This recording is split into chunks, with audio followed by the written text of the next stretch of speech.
तुम अपना पुण्य तो समझोगे, गुरु के हाथ से तुम्हें शास्त्र मिल रहा, एक दिन में थोड़ी पढ़ना था। आपके पास समय नहीं है, 2 लाइनें पढ़ते, 4 लाइनें पढ़ते। प्राय कर आप ये देखो कि आदमी सामग्री बाजार से लाता है तो 1 साल भर के चावल पूरे ला लेता है। एक 50 किलो का कट्टा 100 किलो गेहूं 1 साल का ला के रख लेता है। तो क्या पूरा 100 किलो गेहूं एक दिन में खाना है? बोलो, जितना जितना लगेगा। अब कौन रोज रोज बाजार लेने जाए? कौन रोज रोज बाजार लेने? इसी प्रकार से आपको एक शास्त्र दे दिया, अब थोड़ा थोड़ा पढ़ते रहो, थोड़ा थोड़ा आप पढ़ते रहिए, थोड़ा थोड़ा आप उसको स्मरण में करते रहिएगा। 1 साल में वो ग्रंथ क्या हो जाएगा। तो ऐसा छोड़ जाते कई लोग। कितना पाप कर्म का। किसी गुरु के द्वारा हमें कागज भी मिले तो भी नहीं छोड़ना चाहिए, धागा भी मिल जाए तो नहीं छोड़ना। पेन मिले, गुरु के हाथ से मुझे अमुक वस्तु प्राप्त हो रही है, लोग मांगते हैं और हमें दिया जा रहा। बोलो, लोग मांगते हैं और हमें बिना मांगे मिल रहा है। मांगने से मिले तो अच्छा है। बोलो, मांगने से मिले। महाराज श्री एक शास्त्र दे दो, मांगने से मिले तो अच्छा है, अगर बिना मांगे मिल जाए तो अच्छे से बोलो ना, मांगने से मिले तो अच्छा है और बिना मांगे मिल जाए तो। अरे मैं मांगने ही वाला था, पर महाराज ने मेरे मन की बात को जान लिया और महाराज ने मुझे देते ही मारा। महाराज तो अंतर्यामी है, मुझे मिल गया। उसे संभाल करके रखना, उसे संभाल करके रखना। गुरु के द्वारा प्रदत्त है, हमारे लिए ग्रंथ है। मुझे वो बात भी याद है, अश्विन भाई, मैं सम्मेद शिखर जी गया था ब्रह्मचारी अवस्था में। तो मैं जब संघ में था आचार्य महाराज के, तो आचार्य महाराज इष्टोपदेश पढ़ा रहे थे और मेरे पास में इष्टोपदेश नाम का ग्रंथ मेरे पास में नहीं था। आचार्य विमल सागर जी महाराज के संग से वो ग्रंथ छपा हुआ था। तो मैंने महाराज से वहां पर उपाध्याय महाराज से इष्टोपदेश नाम का ग्रंथ मांगा। तो महाराज बोले अभी जो छपे थे वो समाप्त हो गए, आ जाएंगे तो आपको पुनः उपलब्ध करा दिया जाएगा। मैंने कहा मैं तो चला जाऊंगा, फिर मुझे कैसे मिलेगा। नहीं मिला। तो संघ में मैं सभी आरिकाओं की मुनियों के दर्शन करने गया। तो एक आरिका माता जी के टेबल पर इष्टोपदेश नाम का वो ग्रंथ रखा हुआ था। मुझे आवश्यकता थी, तो मैंने माता जी से विनय से कहा कि माता जी, ये इष्टोपदेश नाम का ग्रंथ आप मुझे दे दीजिएगा। संघ में तो आपके लिए महाराज के द्वारा पुनः मिल जाएगा, आप तो संघ में ही, आप मुझे ग्रंथ दे दीजिएगा। माता जी ने मना कर दिया, मैं नहीं दूंगी। मैंने कहा माता जी क्यों? बोले भैया ये ग्रंथ बड़ा अमूल्य है। क्यों ये ग्रंथ अमूल्य है? ये हमारे गुरुजी के द्वारा हमको दिया गया है। वो किस भाव से उनने दिया होगा। गुरु के द्वारा प्रदत्त वस्तु कभी किसी को दी नहीं जाती। हम नहीं देंगे आपके लिए। मुझे समझ में आया कि वास्तविकता में गुरु के द्वारा ज्ञान तो दिया ही जाता है। गुरु के द्वारा, बोलो, गुरु के द्वारा ज्ञान तो दिया ही जाता है, पर गुरु के द्वारा ज्ञान के साधन भी, जोर से बोलो, गुरु के द्वारा ज्ञान तो दिया ही जाता है, पर गुरु के द्वारा ज्ञान के साधन भी दिए जाते हैं। और जितना ज्ञान महत्वशाली है, उससे भी अधिक महत्वशाली ज्ञान के साधन। गुरु कब तक देंगे आपको ज्ञान? बताओ। दाऊद की चैतन्य आत्माओं, बहुत गई और रही थोड़ी। बोलो, बहुत गई और, समझ में आ रहा है ना? हाँ, वो तो समझ में आएगा और नहीं आएगा तो दीपावली के निकटतम आओगे तो पूरा समझ में आ जाएगा। बहुत गई और थोड़ी की भी थोड़ी, बहुत गई अब रही थोड़ी, थोड़ी की भी, बस थोड़ी की भी थोड़ी बची है। गुरु से ज्ञान कब तक मिलेगा? जब तक गुरु, बोलो, जब तक गुरु यहां रहेंगे तब तक गुरु से ज्ञान मिलेगा। जब गुरु यहां से चले जाएंगे तो उनके द्वारा दिए गए ज्ञान के जो साधन है उनके द्वारा हमें ज्ञान की, उनके द्वारा ज्ञान की प्राप्ति। तो इसलिए कभी भी गुरु शास्त्र देते श्रद्धा से स्वीकार करना, उसे रखना, उसे पढ़ना, इधर उधर छोड़ करके नहीं जाना। इधर छोड़े, आपको ग्रंथ आपने पढ़ा और पढ़ने के बाद में आप मंदिर में रख गए, इस भावना से रखना कि सब लोग इसका अध्ययन करें। ऐसा नहीं सोचना कि रखने को जगह नहीं थी इसलिए मंदिर में। देखो पहले आज के लोगों का कर्म का उदय, बेचित्रता आप देखो। पहले लोग शास्त्र को रखने के लिए अलमारी बनवाते थे। बोलो, पहले लोग शास्त्र को रखने के लिए अलमारी बनवाते थे, और आज चप्पल को रखने के लिए लोग, चप्पल को कितनी बढ़िया बढ़िया अलमारियां देखो आप, पैर कितने हैं और चप्पल कितनी जोड़ी है। इस सोमवार की, मंगलवार की, बुधवार की, ऊंची एड़ी की, नीची एड़ी की, जूतियां, फलाना ढीकड़ा, और पैर कितने हैं। ये हरी साड़ी वाली हरी चप्पल, लाल साड़ी वाली लाल चप्पल, नीली से मैचिंग।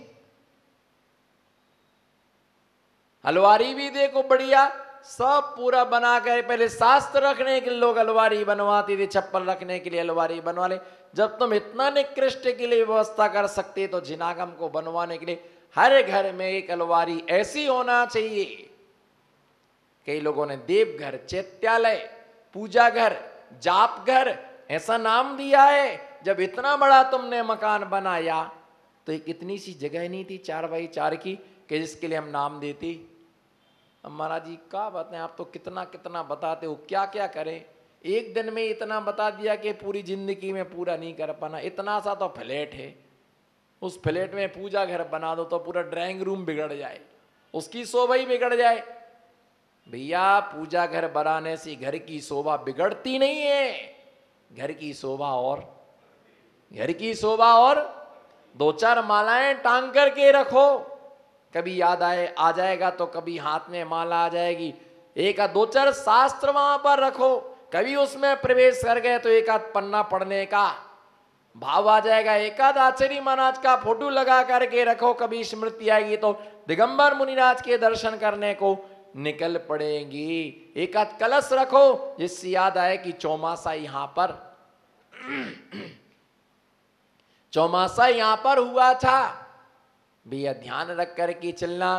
गुरुओं के द्वारा ग्रंथ कब कब मिलते हैं, ऐसे शास्त्रों के लिए हम शास्त्र को पढ़ें। हर घर में स्वाध्याय होता था, कोई उपन्यास नहीं पढ़ता था। अब पढ़ते हैं। अगर हमने पढ़ा होता उपन्यास तो हमको ना होता सन्यास।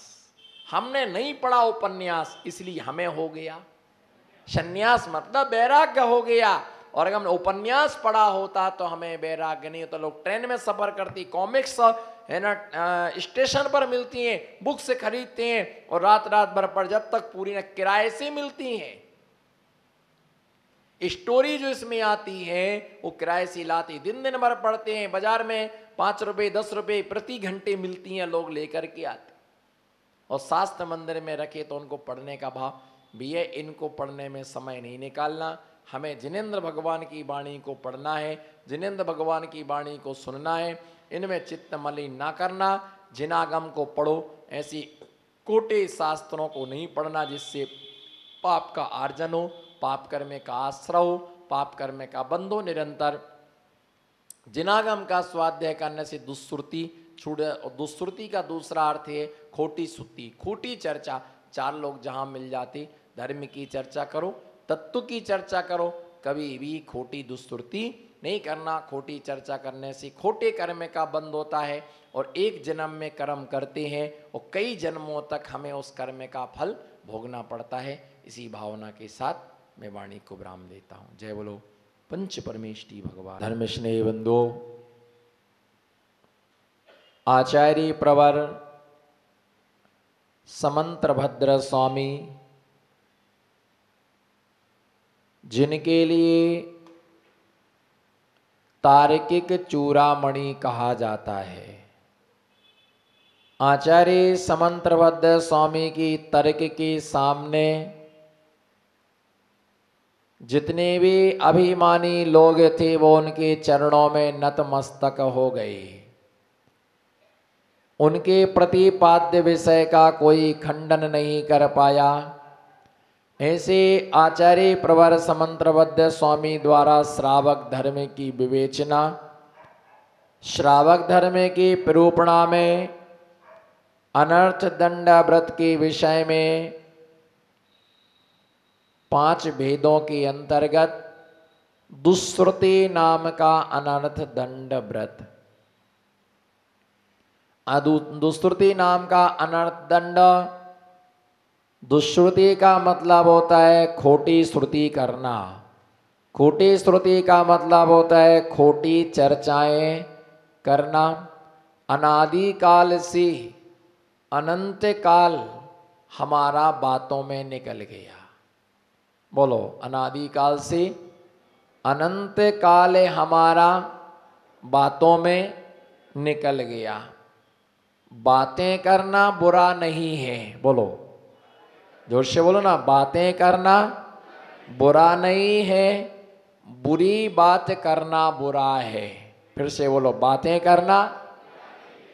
करना बुरा नहीं है, पर बुरी बात करना बुरा है। अच्छी बात करना अच्छा है। अच्छे लोगों के साथ में रहोगे तो अच्छी बात होगी, और बुरे लोगों के साथ में रहोगे तो बुरी बात होगी। जैसे लोग मिलेंगे वैसा ही हमारा कार्य होगा। क्योंकि अगर नीम के वृक्ष के लिए, किसके लिए?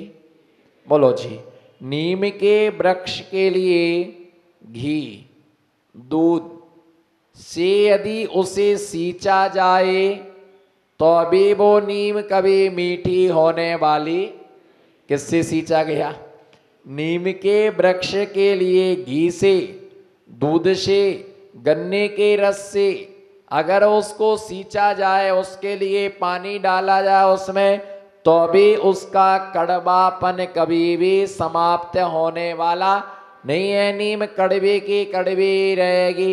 इसी प्रकार से जो व्यक्ति बुरा है वो कभी अच्छा नहीं हो सकता है, और अच्छा व्यक्ति कभी बुरा नहीं हो सकता है। जिसने धर्म को समझा है, चूंकि समय परिवर्तनशील है, कौन कब व्यक्ति अच्छा हो जाए, कौन कब व्यक्ति बुरा हो जाए, कौन व्यक्ति कब कैसा हो जाए, ये समय परिवर्तनशील है। चूंकि जो सम्यक दृष्टि है वो कभी बुरा नहीं होता है, और मिथ्या दृष्टि जीव कभी भी, बोलो, सम्यक दृष्टि कभी, सम्यक दृष्टि जीव कभी बुरा नहीं होता है, और मिथ्या दृष्टि जीव कभी अच्छा, मिथ्या दृष्टि जीव कभी अच्छा नहीं होता है। इसलिए बात करना बुरा नहीं है। बोलो, बात करना बुरा नहीं है, परंतु बुरी बात करना बुरा है। जो जैसा पढ़ेगा, बोलो, जो जैसा पढ़ेगा वो व्यक्ति वैसा बोलेगा। अगर शास्त्र पढ़ोगे तो शास्त्र की भाषा ही व्यक्ति बोलेगा। उपन्यास पढ़ोगे तो उपन्यास की भाषा व्यक्ति बोलेगा। अगर व्यक्ति पेपर पढ़ेगा तो पेपर की भाषा बोलेगा। अगर जिनागम पढ़ेगा तो जिनागम की भाषा बोलेगा। प्रथमान योग पढ़ेगा तो प्रथमान योग की भाषा बोलेगा। कर्णानि योग पढ़ेगा तो कर्णानि योग की भाषा बोलेगा। चरणानि योग पढ़ेगा तो चरणानि योग की भाषा बोलेगा। द्रव्यानि योग पढ़ेगा तो द्रव्यानि योग की भाषा बोलेगा। न्याय पढ़ेगा तो न्याय की भाषा बोलेगा, और अन्याय पढ़ेगा तो अन्याय की भाषा के लिए, अन्याय की भाषा के लिए बोलेगा। जो व्यक्ति जैसा पढ़ता है उसके अंदर से भाषा भी वैसी ही निकलती है। बातें करना बुरा नहीं है, पर बुरे लोगों से अच्छी बात करना भी बुरा है। बोलो, बातें करना, जोर से बोलो, बातें करना बुरा नहीं है, परंतु बुरे लोगों से अच्छी बात करना भी बुरा है। और अच्छे लोगों से बुरी बात करना, अच्छे लोगों से बुरी बात करना, बुरी बात करना क्या है? बुरा है। तो इसलिए ये ध्यान रख करके चलना, ये ध्यान रख करके चलना जीवन में कि बातें करना क्या नहीं है? बुरा नहीं है। बोलो बातें करना, पर अच्छे लोगों से बुरी बात नहीं करना। बोलो अच्छे लोगों से और बुरे लोगों से कभी, बुरे लोगों से अच्छी बात नहीं करना। क्योंकि अगर शराब की दुकान पर बैठ कर के कोई दूध पिए, बोलो सेठ जी, शराब की दुकान पर बैठ कर के कोई, नमो सिद्धाणा, बोलो शराब की दुकान पर बैठ कर के कोई दूध पिए तो देखने वाला एक खतरनाक आत्मा क्या बोलेगी? खोटा बोलो नहीं, हाचू हाचू बोलवानो छे। बोलो शराब की दुकान पर बैठ कर के कोई मिल्क पिए, दूध पिए तो देखने वाला क्या कहेगा? देखने वाला ये कहेगा शराब पी रहा है। इसलिए ध्यान रख करके चलना, शराब की दुकान पर बैठ करके दूध भी नहीं पीना, क्योंकि देखने वाले की दृष्टि दूषित है। और कभी भी शराब की दुकान पर खुले पैसा कराने को नहीं जाना। अगर शराब की दुकान पर पैसे खुले कराने को जाओगे तो लोग ये कहेंगे पिछले सप्ताह में शराब पी थी है ना, उसका ये पैसा देने के लिए गया है। क्या कहेगा? पैसा देने के लिए गया है। इसलिए बुरे लोगों के साथ में अच्छी बात नहीं करना और अच्छे लोगों के साथ में बुरी बात नहीं करना। बात करना बुरा नहीं है, बातें तो हम भी करते हैं, पर हम कल्याण की बात करते हैं, हम आत्महित की बात करते हैं, भलाई की बात करते हैं, अच्छाई की बात करते हैं। हम कभी किसी की बुराई की बात नहीं करते। अगर कोई बुरी बात करता है तो उससे बुरा जगत में कोई दूसरा, उससे बुरा इस जगत में कोई दूसरा नहीं हो सकता है। बुरा जो देखन में चला मुझसे बुरा ना कोई, बोलो बुरा जो देखन में चला मुझसे बुरा ना कोई। अगर मैं किसी व्यक्ति का बुरा देखता हूँ, अगर मैं किसी व्यक्ति का बुरा करता हूँ तो इस दुनिया में मेरे से बुरा कोई दूसरा नहीं हो सकता है। इसलिए दुष्श्रुति और खोटी चर्चाएं कहाँ होती हैं? खोटी खोटी चर्चाएं कहाँ होती हैं?